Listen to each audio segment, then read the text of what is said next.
Maksud saya kan dalam bab fikih. Kalau bab fikih kan ya mungkin lah ada ijma dan lain sebagainya. Wajib mengikuti akidah yang sudah dijelaskan oleh Rasulullah dan di dalam Al-Quran sudah berjelas. Kemudian ikuti para ulama salaf yang mu'tabar, yang sudah diakui secara keilmuan. Imam Syafi'i ikut akidah tersebut, akidah salaf soleh. Imam Ahmad bin Hanbal, ya.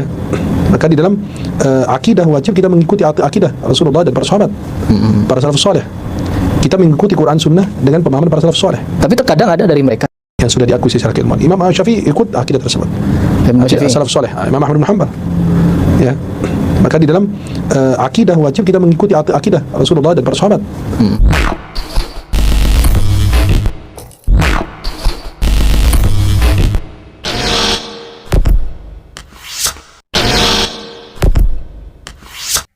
Assalamualaikum warahmatullahi wabarakatuh. Alhamdulillah wassalatu wassalamu ala rasulillah wa ala alihi wa sahbihi wa man walah amma ba'du. Sahabat yang dimuliakan Allah subhanahu wa ta'ala, mudah-mudahan senantiasa kita diberikan kesehatan oleh Allah, sehat jasmani, sehat rohani, segala urusan kita diberikan kelancaran, amin ya rabbal alamin. Bil ikhtisar, setelah saya menyimak apa yang menjadi pembahasan di saat Syekh Al-Misri dan juga Harry Pras berdiskusi lewat podcast, ada satu poin yang perlu saya ungkap, yang mana ungkapan tersebut disampaikan oleh Syekh Al-Misri. Maksud saya kan dalam bab fikih. Kalau bab fikih kan ya mungkin lah ada ijma dan lain sebagainya. Wajib mengikuti akidah yang sudah dijelaskan oleh Rasulullah dan di dalam Al-Quran sudah berjelas. Kemudian ikuti para ulama salaf yang mu'tabar, yang sudah diakui secara keilmuan. Imam Syafi'i ikut akidah tersebut, akidah salaf soleh. Imam Ahmad bin Hanbal, ya. Maka di dalam akidah wajib kita mengikuti akidah Rasulullah dan para sahabat, para salaf soleh.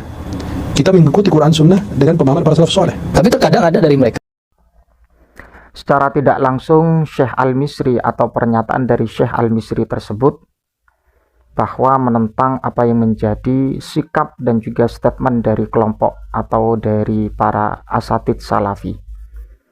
Ungkapan tersebut berupa kita harus mengikuti ulama yang mengikuti manhaj salaf. Di antara ulama yang mengikuti manhaj salaf adalah Al-Imam Asy-Syafi'i. Secara garis besar, poin kita adalah Al-Imam Asy-Syafi'i.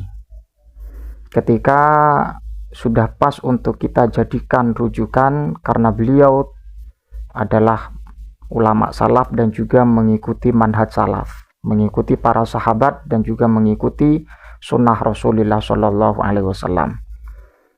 Ungkapan tersebut secara tidak langsung ternyata mengkritik apa yang menjadi statement dari kelompok salafi. Apa buktinya? Buktinya saya akan bacakan. Di antara kalau memang kita ingin mengikuti Al-Imam Asy-Syafi'i, yaitu yang berkaitan dengan bid'ah.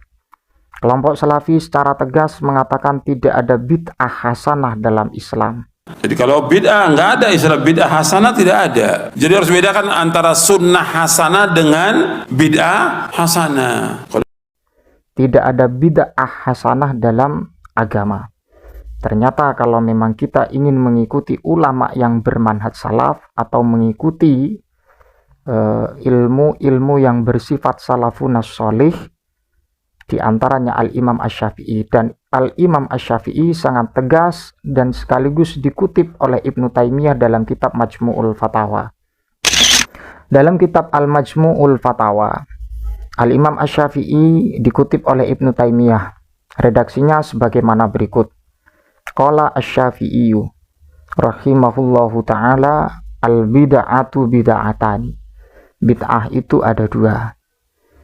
Bid'atun khalafat kitaban wa sunnatan wa ijma'an wa atharon an ba'di ashabi Rasulillah sallallahu alaihi wasallam, fahadihi bid'atun dolalah. Apa-apa atau pekerjaan atau amaliyah yang bertentangan dengan kitab, kemudian sunnah dan juga ijma' dan kemudian atharus sahabah, maka itu dikatakan bid'ah dolalah. Wa bid'atun lam tukhalif syai'an min dzalika fahadihi qad takunu hasanatan. Dan adapun amaliyah, pekerjaan atau sesuatu yang tidak menentang atau tidak berselisih dengan Alkitab, sunnah Rasulullah, ijma, dan juga asar ba'dus sahabah, tidak bertentangan, maka itu dianggap bid'ah hasanah. Jadi kita tahu apa yang menjadi podcast tersebut antara Syekh Al-Misri dan kemudian Harry Pras. Kalau kita amati, banyak sekali persoalan yang memang secara tidak langsung Syekh Al-Misri mengkritik atau iskal atau iktirad terhadap apa yang sering kali diungkapkan oleh ustadz-ustadz salafi. Di antaranya adalah tentang bid'ah. Al-Imam Asy-Syafi'i secara tegas, dan itu pun dikutip oleh Ibnu Taimiyah, bahwa bid'ah itu ada dua. Ada bid'ah dholalah, ada bid'ah hasanah. Kemudian apa yang menjadi acuan, apa yang menjadi barometer? Semua yang tidak ada di masa Rasulullah atau semua yang tidak dicontohkan Rasulullah Shallallahu Alaihi Wasallam berarti tidak secara otomatis kita katakan bid'ah dholalah. Tapi kita tinjau dulu, ketika yukhalif kitaban wa sunnatan ijma'an wa atharan an ba'di ashabi Rasulillah, maka hal itu dikatakan bid'ah dholalah. Dan sebaliknya, ketika bid'ah lam tukhalif syai'an minal kitab wa sunnah, dan kemudian ijma' dan kemudian atharus sahabah, maka itu tidak dikatakan bid'ah dholalah, akan tetapi dikatakan bid'ah hasanah. Jadi kalau podcast perlu diperhatikan dulu apa yang telah disampaikan. Kalau kita ingin mengikuti manhaj salaf, menurut beliau Syekh Al-Misri, di antara yang disebutkan adalah Al-Imam Asy-Syafi'i rahimahullahu ta'ala. Dan banyak sekali prinsip-prinsip dari salafi yang memang bertentangan dengan ulama salaf. Ulama salaf ya maksudnya Al-Imam Asy-Syafi'i. Di antaranya dari kelompok salafi yang sering kali mengkritik terkait dengan masalah at-talaffuz binniyah dalam sholat. Sehingga mereka seringkali mengatakan, ya sebagian mereka mengatakan bahwa sholat aswaja itu penuh dengan bid'ah. Mengapa kok penuh dengan bid'ah? Karena diawali dengan usolli.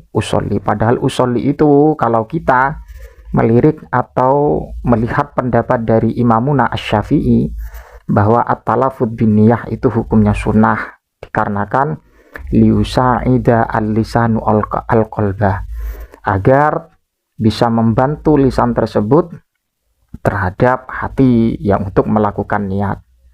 Jadi seperti itu. Ini 2 poin banyak yang tentunya kalau memang kita ingin mengikuti ulama salaf. Ya ulama salaf, Imam Syafi'i itu salaf dan manhajnya mengikuti manhaj salaf, bukan kata saya tapi kata Syekh Al-Misri ini.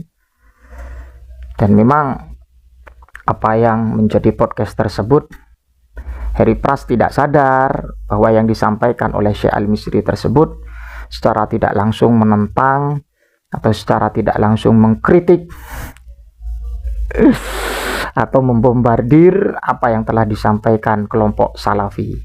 Di antaranya adalah masalah konteks bid'ah dan kemudian at-talaffuz binniyah, dan juga banyak persoalan yang lain ketika bersifat masail al-fiqhiyah, ketika berkaitan dengan persoalan-persoalan fikih. Itu banyak dari kelompok salafi itu.